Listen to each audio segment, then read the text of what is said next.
Well, I have a question that's probably for Keith here.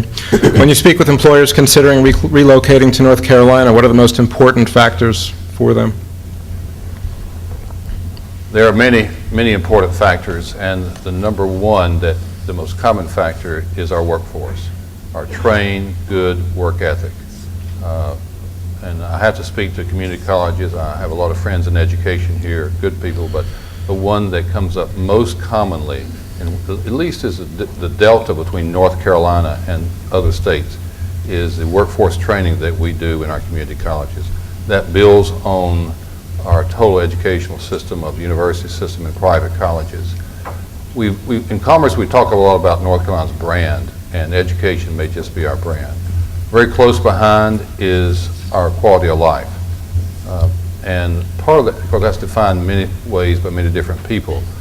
One thing that I've done a little differently is spent a lot of time with our Secretary of Cultural Resources and teamed up with her on pointing out the cultural benefits of North Carolina. People come here because that's the fiber of our state. That's who we are, and it stands out. And we have a great assets in our culture, and it attracts businesses, and it's important that businessmen and businesswomen support that. Down the list somewhere, and I might as well just mention it, it's not at the top, but sometimes it makes or break, is our system of incentives to bring people to North Carolina. And we are competitive in that, and that's all I'll say. Be glad to talk to more people about it.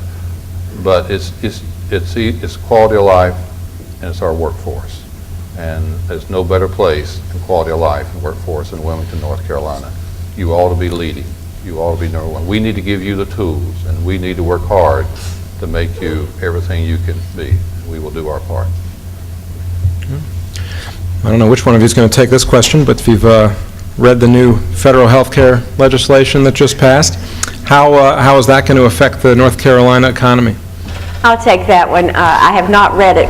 I promise you, it's like masses of paper, but I have had some staffers who've been summarizing it daily for me since the whole thing started last year.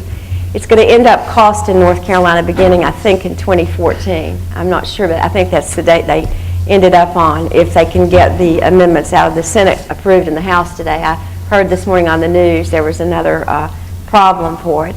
And whether you like it or not, and I don't think any of us understand enough about it yet to say we're 100% for it or against it, all of us, I believe, really do think that people should have some basic guarantees in health care. If you lose your job, you ought not to have to worry about going on COBRA and not having the money to pay that. You ought to be able to have portable insurance, so wherever you go, you're going to be covered, you and your family.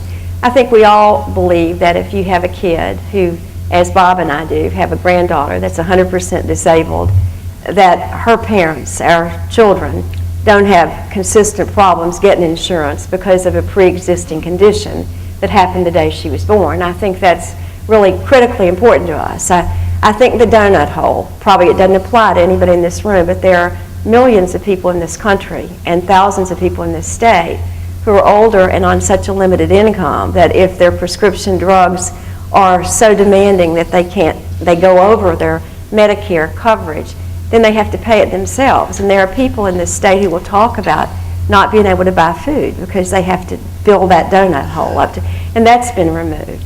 And finally, I just think the tax break that I'm being told is there for small businesses could very well be very attractive. Again, I don't know enough about it to be 100% for or against it, but I am pleased in this country who has such a big investment in health care and health costs that we are at least having this conversation nationally. And again, whether you like it or not, I'm very troubled about the toxic environment that's going on in Washington now. And our office actually has had hundreds of calls, people fussing at me for voting for it or fussing at me for not voting for it. I mean, people are so angry and they don't know who to be angry at. And so it's just a work in progress. And, you know, again, we'll just see what the outcomes are. But for 4 or 5 pieces of it, I think it's incredibly important for the people in North Carolina.